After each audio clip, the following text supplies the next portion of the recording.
Welcome to New Zealand's Biggest Gap Year, an epic adventure that my partner Laura and I decided to tackle a few years back.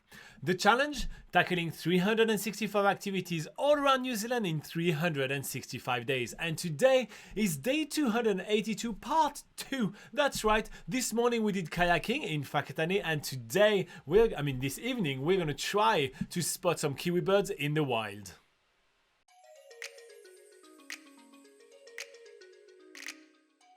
Previously, on day 282, part 1, we went to kayak in the beautiful Ohiwa harbour. We showed you the amazing mangrove lying beneath the water and the stunning Puhutakawa tree lying the shore of the beach. It was absolutely amazing, and if you guys don't want to miss anything, make sure to subscribe. But we are already moving on to the part 2 of our day, when we are joining the awesome team from the Whakatane Kiwi Trust for a night tour in a local forest in the hope to find the elusive yet iconic kiwi bird. So guys, what do you think are our chances to see a kiwi bird tonight? To see a kiwi bird, probably about, I'd say 30%. What about you? I'd say more like 15.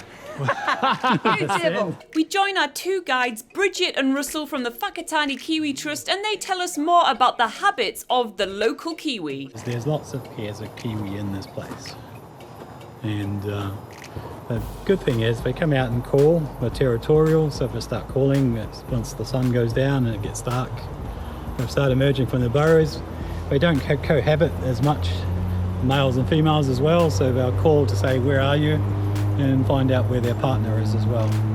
But Russell, the insect guy at the Whakatane Kiwi Trust, is quickly distracted by a bunch of massive tree wetas as well as heaps of spiders. There's really a ton of insect life at night in the New Zealand forest, and we are in prime place to see heaps of awesome specimens.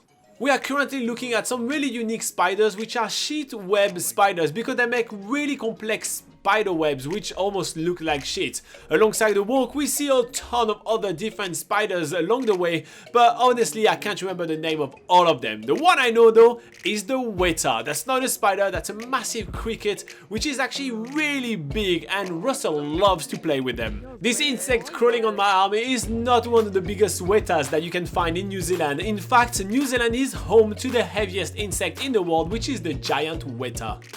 I can't believe that after 282 days, this is the first time that Robin and I are taking a walk through New Zealand forests at night. And they are so alive when the sun goes down. Not only are we actually hearing the calls of kiwi birds in the forest around us, we're also hearing the native owl, which is the ruru, otherwise known as the morpok. And of course, the forest is alive with insects. New Zealand's more known for its birds and maybe its marine mammals, but we had no idea that there were so many insects. She's rubbing up like a burrito and taking it away.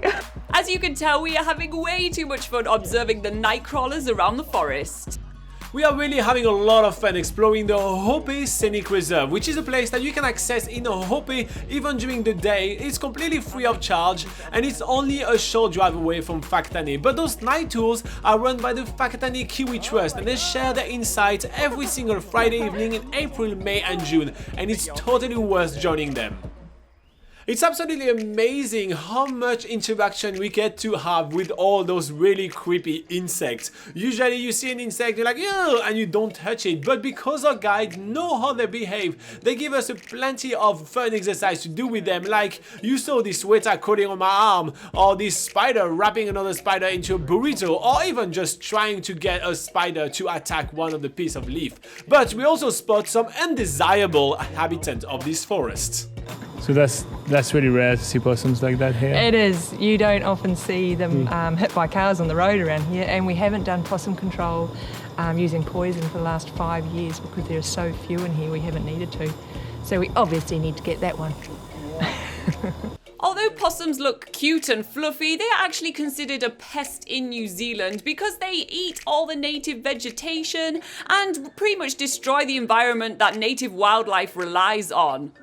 And it's for that reason that the Whakatane Kiwi Trust exists, so they can do pest control and keep these forests free from possums.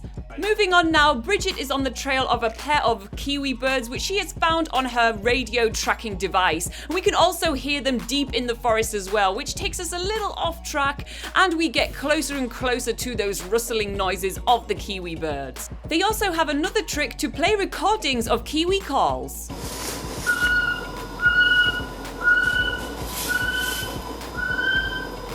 But after about 15 minutes of following the calls of the kiwi birds through the bush, we eventually lose track of them. But nevertheless, there's still plenty of more wildlife to be found in New Zealand forests, like this huge centipede. If you're a little bit iffy about getting off track at night, I understand, and I wouldn't do it either. We only do that because we are with such an amazing bunch of guides. If you are doing that on your own though, the Fairbrother Loop Track in the Hohope Scenic Reserve has heaps of little signs along the way that help you do a self-guided tour around the area even at night. But make sure you bring your torches.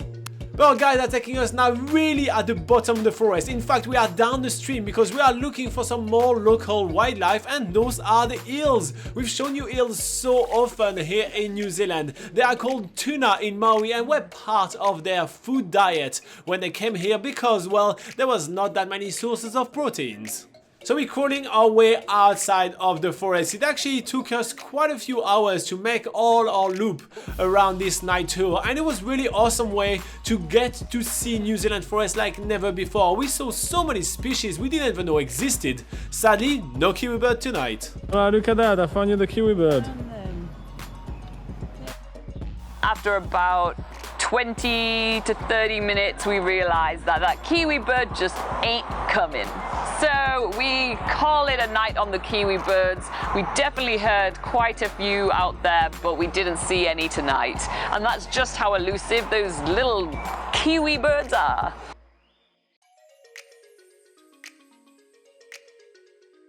Alright, so I hope that all of you guys enjoyed this video. Sadly, we didn't get to see a kiwi bird, but we still learned a lot and had a fun time there. There is many other videos on the channel where we actually see kiwi birds. There is even videos where I'm actually shadowing a dog ranger going to catch a kiwi bird and actually relocate it to a new area in New Zealand. So yeah, make sure that you check that out. There is a full playlist about kiwi birds on this channel, so check it out if you want to see more of that. Let's go over some of the questions and comments you guys had the first time we published this video though.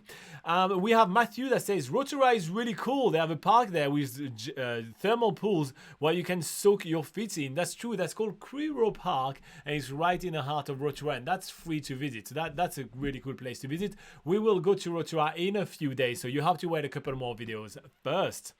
Shannon says, does Rotorua have any kiwi walks or kiwi houses? So yes, near Rainbow Springs there is a kiwi house over there. So although the park itself is now closed, the kiwi house is still opened, and your visits actually fund all the kiwi restorations there. So it may be worth adding to your itinerary. Also nearby, if you want to do a bit of a drive, there is something called Sanctuary Mountains, which is definitely worth checking out as well if you're really into kiwi birds.